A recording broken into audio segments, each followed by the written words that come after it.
हो रहा है कि झारखंड में जो भी आता है, राष्ट्रीय स्तर पर ये बयान तो चलता ही था, पर झारखंड में जो भी आता है ये कहकर चला जाता है कि भाई संविधान को भारतीय जनता पार्टी समाप्त करने की कोशिश कर रही है। अब कल माननीय मुख्यमंत्री चंपई सोरेन जी का बयान आया था कि भारतीय जनता पार्टी संविधान को समाप्त कर देगी अगर वो सत्ता में आई। जो नेता बड़ा आता है उसके लिए ऐसा लगता है कि ये सबसे आसान आरोप भारतीय जनता पार्टी पर लगाना हो गया। मुस्लिम तुष्टीकरण की बात हम लोग उठाते हैं तो वो कहते हैं साहब आप प्रूफ देते हैं कब हम लोगों ने मुस्लिम तुष्टीकरण किया। जब हम लोग कहते हैं कि आपका हिडन एजेंडा है 370 समाप्त कराने का, एनआरसी को लागू नहीं करने देने का, सीए समाप्त करने का, तो ये कहते हैं साहब प्रूफ दे दीजिए हम लोगों ने कब कहा। देखिए बड़ी तेज है कांग्रेस, कुछ उनका डायरेक्ट एजेंडा होता है, कुछ उनका इनडायरेक्ट एजेंडा होता है। माफ कीजिएगा। अब मैं शुरुआत करता हूं कि ये लोग कहते हैं कि संविधान को हम समाप्त करने की कोशिश कर रहे हैं। संविधान का जितना अनआदर कांग्रेस और उसके सहयोगियों ने किया है आज तक, उतना किसी ने नहीं किया। संविधान का पहला संशोधन हुआ था 1951 में। तब तत्कालीन प्रधानमंत्री जवाहरलाल नेहरू जो थे वो केयर टेकर प्राइम मिनिस्टर थे, वो कोई पूर्ण चुनी हुई सरकार के प्रधानमंत्री नहीं थे, लेकिन उन्होंने जो पहला संशोधन किया था उसमें अभिव्यक्ति की आजादी पर अंकुश लगाने का बड़ा काम किया था और अंकुश लगाया था फ्रीडम ऑफ स्पीच, जिसको लेकर राहुल गांधी गली गली घूम रहे हैं। तो इस पे तो इनके नाना जी ने सबसे पहले अंकुश लगाया था संविधान के पहले संशोधन के जरिए।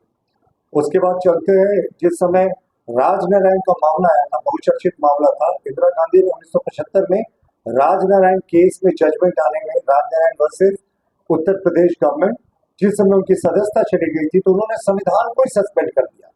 चुनाव जो 1976 में स्थगित थे उस चुनाव को रोक दिया, इमरजेंसी लगा दी, लोगों के मौलिक अधिकार छीन लिए गए, जबरन पकड़ पकड़ कर नसबंदी कराई जाने लगी।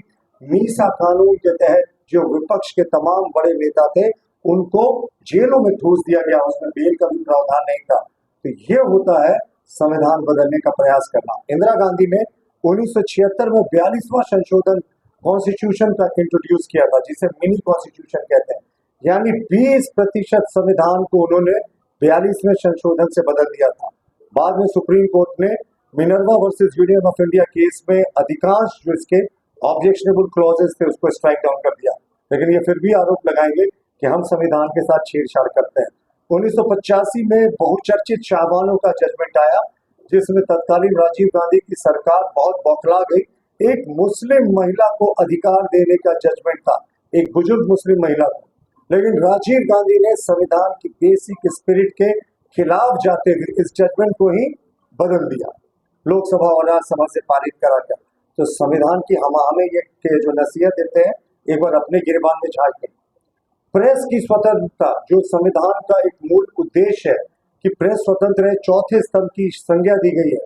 आप सबों के अधिकार को 1988 के डिफेमेशन बिल यानी मानहानि कानून से लाकर इन्होंने रोकने का प्रयास किया था। देश में आंदोलन हुआ, विपक्ष भी सड़कों पर उतरा, उसके बाद इन्होंने डिफेमेशन बिल को रोल बैक किया।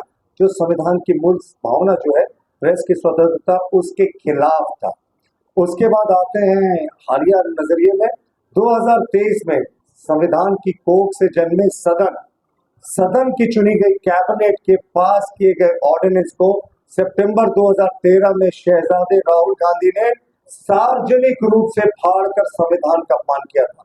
उन्होंने बिल्कुल कैमरे के सामने फाड़ा उस ऑर्डिनेंस को और कहा कि इसकी रद्दी में जगह है, ये हम लागू नहीं होने देंगे। ये कैबिनेट से पास था, जो सदन की, मैंने कहा ना, संविधान की कोख से जन्मता है कैबिनेट।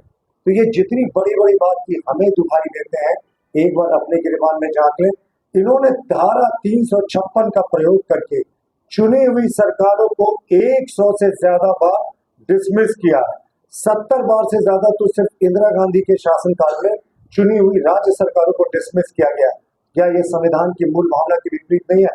हमारे जो शासनकाल का 10 वर्ष रहा, एक भी राज्य सरकार को हम लोगों ने डिसमिस नहीं किया, लेकिन इनका 70 वर्षों का हम लोगों ने आपको 60 वर्षों का ट्रैक रिकॉर्ड बता दिया। ये एक और बात अक्सर करते हैं कि हम मुस्लिम अपीजमेंट की बात नहीं करते साहब, कहीं ये दिखा दे कि कहाँ हम लोगों ने मुस्लिम के लिए कोई स्पेशल स्टेटस देने की कोशिश की है। देखिए, इनके लिए अल्पसंख्यक का मतलब सिर्फ मुस्लिम समुदाय होता है, वो इसलिए कि इनके लिए अगर अल्पसंख्यक का मतलब क्रिश्चियन, जैन, सिख, पारसी होता तो ये सीएए का विरोध नहीं करते, जो इन समुदायों को जो है उनका हक दिलाने का ये प्रावधान था।